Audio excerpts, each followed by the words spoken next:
వచ్చేసాం. నువ్వు ఏ రూమ్లో ఉన్నావు? 6 ఇదిగో ఉంది.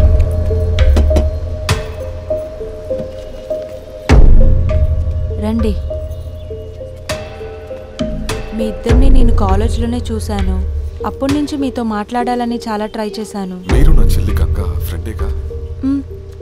అవును, గంగా నా క్లాస్మేటే అన్నా. చెప్పానుగా, గంగా ఆ కాలేజ్లోనే చదువుతోంది. అసలు ఎక్కడుంది గంగా? తను ఎక్కడుందో నాకు తెలీదు. నాకు తెలిసిందల్లా కొన్ని రోజులుగా తను అప్సెట్గానే ఉంది. దేనికి అప్సెట్? మా క్లాస్లో ఒక అబ్బాయి ఉన్నాడు. ఎవరా అమ్మాయి? అది గంగా. నన్ను అవమానించాలని డిసైడ్ అయిపోయావా? నెక్స్ట్ ఎలక్షన్ రాబోతోంది. నీకెన్నిసార్లు చెప్పాలి అర్హత లేని వాళ్ళతో ఫ్రెండ్షిప్ పెట్టుకోవద్దని? ఆపోజిట్ పార్టీ వాళ్ళు ఈ సాకుతో నన్ను అవమానిస్తారు. అర్థం కాలే? అయినా నాన్న, తను చాలా మంచి అమ్మాయి. ఈ వయసులో అమ్మాయిలందరూ అలాగే కనిపిస్తారు. అందుకు నువ్వు సంతోషంగా ఉంటుందని నేను అనటం లేదు. దానికి మన అమ్మాయిలే ఉన్నారు కదా, వాళ్ళతో ఎంజాయ్ చెయ్యి. ఎవరొద్దన్నారు? ఇంకొకసారి నిన్ను గంగాని ఒకటిగా చూస్తే మర్యాదగా ఉండదు. తనకి కలిపే చెప్తున్నాను. అయినా నాన్న ప్లీజ్. బల్వంత్ అంకుల్ తనకి వార్నింగ్ ఇచ్చిన తర్వాత కూడా గంగా అభిమన్యం మీట్ అవుతూనే ఉన్నారు. ఏం చేస్తున్నావు? ఇలా చూస్తే హార్ట్ అటాకే వస్తుంది. ఎందుకు నువ్వు అంత భయపడుతున్నావు? నేను ఉండగా నేను చావనిస్తానా? సరే, త్వరగా బండి ఎక్కు, మనం అలాగే రైడ్కి వెళ్ళేద్దాం. వద్దు, నాకు ఇప్పుడు క్లాస్ ఉంది. సరే, మనం వెళ్ళి శర్మ సార్ నోట్స్ని ప్రింట్అవుట్ తీసుకుని వద్దాం. రే దిగరా. ఏంటి క్లాస్కి అటెండ్ అవ్వవా?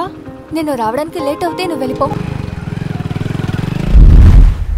కొన్నిసార్లు రెస్టారెంట్స్కి వెళ్తారు, కొన్నిసార్లు ఫ్రెండ్స్ రూమ్కి వెళ్తారు, కొన్నిసార్లు అంకుల్ ఫామ్ హౌస్ కూడా వెళ్తారు.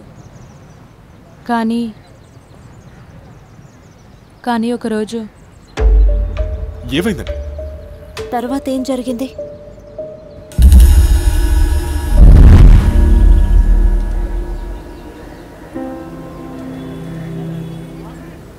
గంగా, టీ తాక్కుంటా ఆలోచిస్తున్నావు.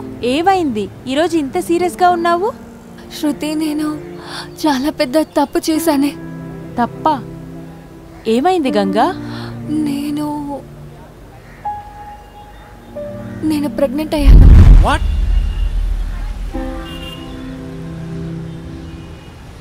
Are you sure?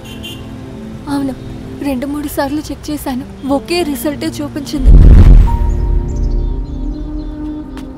నువ్వు ఇదంతా ఆలోచిస్తూ బాధపడుకో కాశీ. ఎంత విషయాలు జరుగుతోంది, దీని గురించి ఏమీ తెలియకుండా నేను తిరుగుతున్నా. ఆ కుక్కని నా చేతిలోని చంపేస్తాను. తర్వాత ఏం జరిగింది? దాని తర్వాత నాకు తెలీదు. తర్వాత నేను గంగాని మీట్ అవ్వలేదు. దేవి అక్క, చాలా టైం అయింది, నేను బయలుదేరుతాను. Okay, thanks. నాకు ఏదైనా హెల్ప్ అవసరం అయితే I'll get in touch with you. దేవుడు సాక్షిగా చెప్తున్నా, గంగాకి తప్పుగా మాత్రం అయితే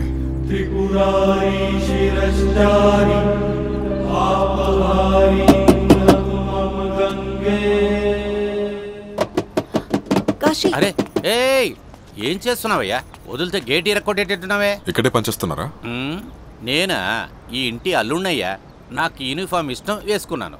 ఇంట్లో ఎవరు లేరా? ఉన్నారు, అందరూ ఉన్నారు. అందరూ దాగుడు మూతలు ఆడుతున్నారు, అందుకే గేట్ మూసాను.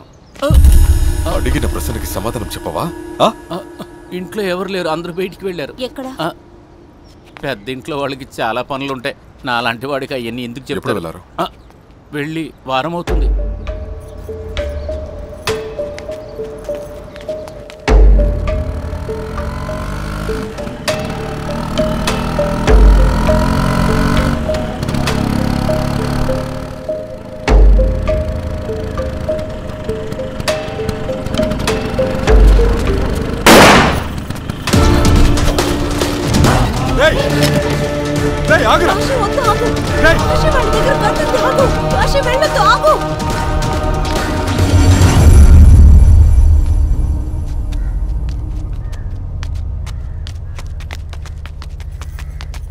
మీకేం కాలేదుగా? లేదు. నీకు? పారిపోయారా పోరంబోక? ఎవరో తెలియట్లేదు. ఖచ్చితంగా బల్వంత్ మనుషులు అయి ఉంటారు.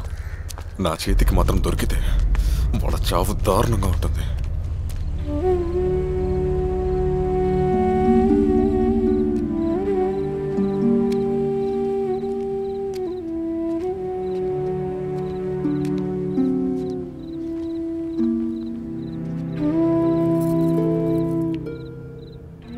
ఏదైనా తెలిసిందా బాబు? అయ్యో భగవంతుడా, నా కూతురు ఎక్కడుందో ఎన్ని కష్టాలు పడుతుందో తెలియడం లేదు. ఏడవద్దమ్మా. గంగా ఎవరికి కనపడకుండా పోవచ్చు, కానీ కాశీకి ఖచ్చితంగా కనపడుతుంది. నేను ఖచ్చితంగా కనపడతాను.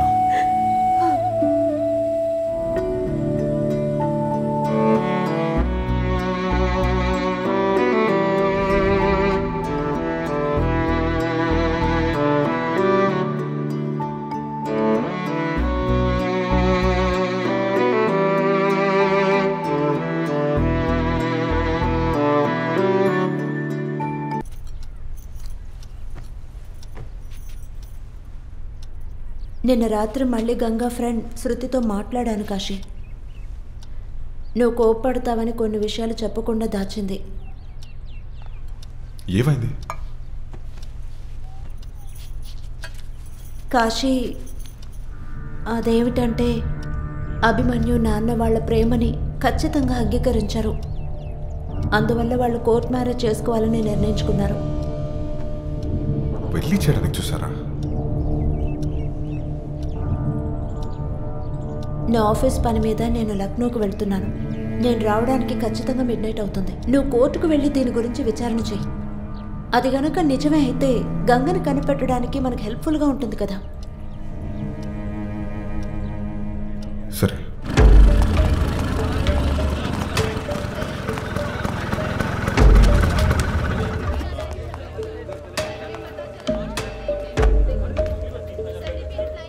సార్, పెళ్లి జరిగే వాళ్ళది కొంచెం డీటెయిల్స్ కావాలి.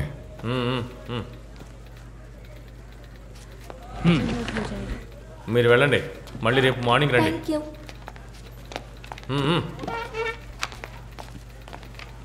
సార్, పెళ్లి జరిగే వాళ్ళ గురించి కొంచెం డీటెయిల్స్ కావాలి. మీ వయసు ఎక్కువే ఉన్నట్టుంది. మరి ఆ అమ్మాయి వయసు ఎంత ఉంటుందంటే? సార్, 20 వయసు అవుతుంది. నా చెల్లి గంగా. తనకి పెళ్ళైందా లేదా అని కొంచెం చూసి చెప్తారా? సరే సరే, వెళ్ళండి వెళ్ళండి వెళ్ళండి, త్వరగా ఇక్కడి నుంచి వెళ్ళండి, వెళ్ళిపోండి. సార్, నా చెల్లి 3 రోజులుగా కనపడట్లేదు సార్. కొంచెం చూసి చెప్పండి సార్. కనపడకపోతే నన్నేం చేయమంటావు? నేనేమైనా దాచిపెట్టానా?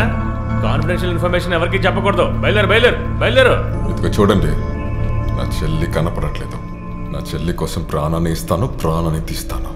మరి అడిగిన ప్రశ్నకి సమాధానం ఇవ్వండి, లేకపోతే అవన్నీ చెప్పడం కుదరదు.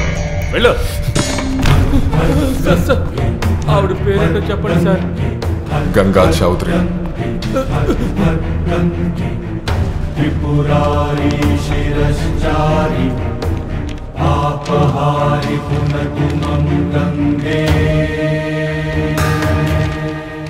ఇదిగో ఉంది, గంగా చౌదరి.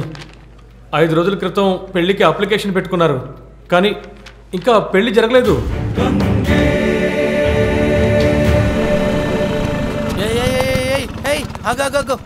ఎక్కడికి వెళ్తున్నావు నువ్వు? ఎక్కడికి? మీరు తిరిగి వచ్చారన్నా?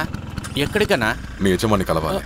వద్దన్నా, మీరు అనవసరంగా ప్రాబ్లం చేయొద్దన్నా. నా పని పోతుందన్నా, చెప్పేది వినండి అన్నా.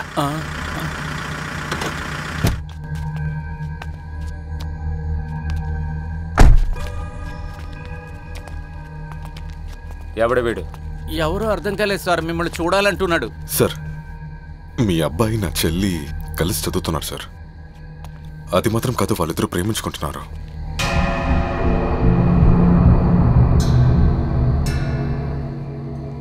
నీ పేరేంటన్నావు? సార్, కాశీ. ఇలా చూడు కాశీ, నా కొడుకు ఒంట్లో పారుతున్నది నా రక్తం. అందువల్ల వాడు ఇలా దిక్కులేని అమ్మాయిని లవ్ చేయడు. ఏంటి, మేము మనుషులా కనపడలేదా? మేము దిగి పని చేయకపోతే మీలాంటి మనుషులు స్వర్గానికి వెళ్ళలేరు, నరకానికి వెళ్ళలేరు. బాగా మాట్లాడుతున్నావు నువ్వు. ఇదిగో చూడండి సార్, మీ దగ్గర నేను గొడవ పడడానికి ఇక్కడ రాలేదు. నా చెల్లి 2-3 రోజులుగా కనపడట్లేదు సార్.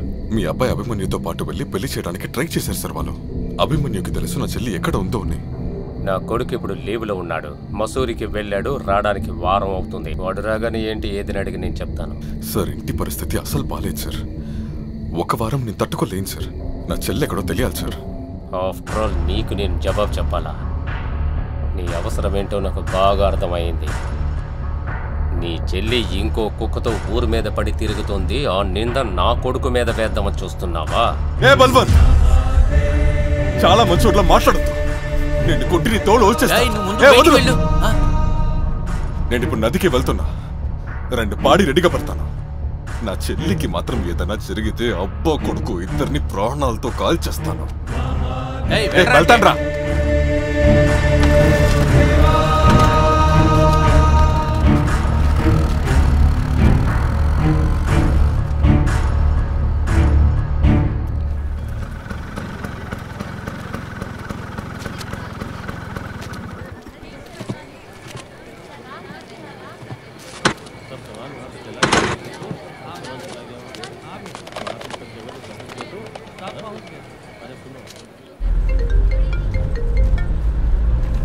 హలో, నేనే మాట్లాడుతున్నా. కాశీ, ఏదైనా న్యూస్ తెలిసిందా? తను పెళ్లి చేసుకోవడానికి ట్రై చేసింది అభిమన్యుతో. అయితే ఆలోగా మన అభిమన్యుని త్వరగా కనిపెట్టాలి. తను ఇంటికి వెళ్ళాను. తన నాన్న చాలా ఊరుగా మాట్లాడాడు. కొంచెం కూడా మర్యాద లేదు. మరి అభిమన్యు ఏదో మసూరికి వెళ్ళినట్టు చెప్తున్నాడు, హాలిడేకి. అయితే గంగా తనతోనే ఉండుంటుంది. మనం మసూరికి వెళ్ళి చూద్దాం. సరే.